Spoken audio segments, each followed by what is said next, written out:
Ask an amateur golfer how far they hit their 7-iron, and you won't get a measurement. You get a declaration. It's delivered like a fact on a passport. My 7-iron is 135. That number serves as a badge of competence, a social signal disguised as a measurement. Golf isn't played in the sterile, climate-controlled vacuum of an indoor launch monitor bay. It happens out in the elements. The ball flight is subject to 6 degrees Celsius one morning and 30 the next. It fights through heavy, humid coastal air, flies thin at high altitude, and lands on everything from wet winter mud to baked summer links.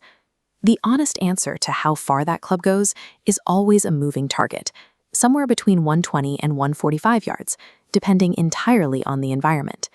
Clinging to a single static yardage actively sabotages a player's score before they even step up to the first tee. Humans prefer fixed rules over dynamic thinking. Mental effort is uncomfortable, so our brains lock into rigid patterns to avoid the fatigue of constantly recalculating. It is the exact same cognitive shortcut that makes people follow strict, rigid diets instead of adapting their daily nutrition, or stick to simple rules of thumb for investing instead of weighing shifting probabilities. Assessing the temperature, the wind, and the lie for every single approach shot feels like work, so golfers default to the simple number on their laser rangefinder, substituting standard yardage plus hope for actual control.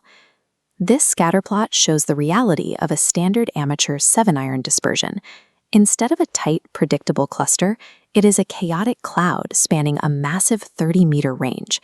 But memory bias steps in and ignores the average entirely. The brain compresses all that messy data.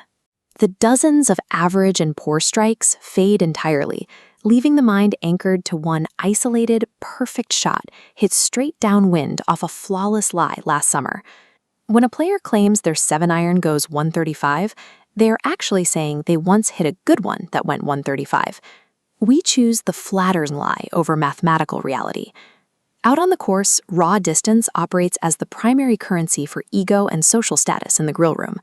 Nobody is boasting to their friends about a tight descent angle, their trajectory control, or optimal spin rate. They brag about yardage. That internal and social pressure pushes players to inflate their numbers and lock into distances that sound respectable. They stubbornly refuse to adjust downward, even when a freezing November morning guarantees the ball won't travel as far. This creates a predictable dynamic on the tee box. When an experienced player announces the hole is playing 10% longer due to the wind or altitude, someone else usually rolls their eyes or sarcastically thanks the local meteorological station. This defensive mockery protects a flawed mental model from the reality of the course. If the careful player is right and conditions matter that much, the amateur has to admit their own bad shots are self-inflicted. Ridiculing the complexity is much cheaper than updating the model.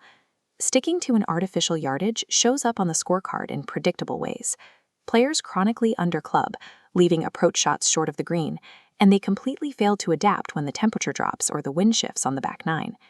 This flowchart illustrates the most dangerous casualty, the broken feedback loop. When a player ignores environmental conditions, every poor approach gets misdiagnosed as a physical failure. They waste endless energy trying to fix their physical swing mechanics, completely unaware that the swing was perfectly fine. The decision routes directly to the actual error. They chose the wrong club for what was in front of them. This broken diagnostic process guarantees long-term stagnation. Players spend their time defending false assumptions instead of testing reality, hitting a plateau because they refuse to recalibrate. Better players avoid this trap entirely by discarding the idea of a single static number. They operate using a dynamic baseline range. Here we see a foundational block representing a stock carry range.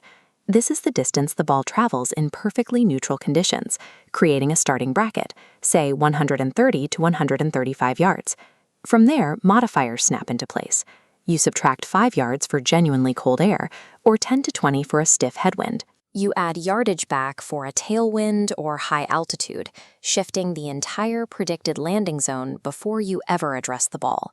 Finally, you apply a margin for strike quality.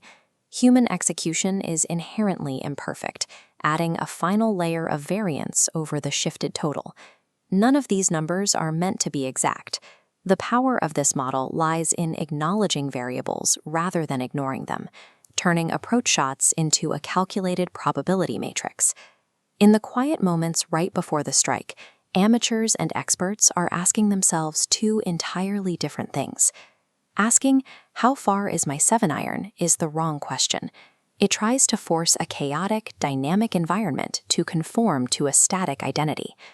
The right question is highly specific.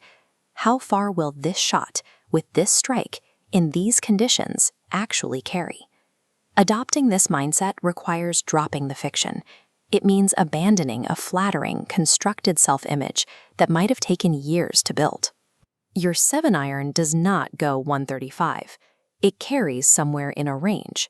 Once you accept that unflattering, messy reality, you stop fighting the game you imagine and start playing the game in front of you.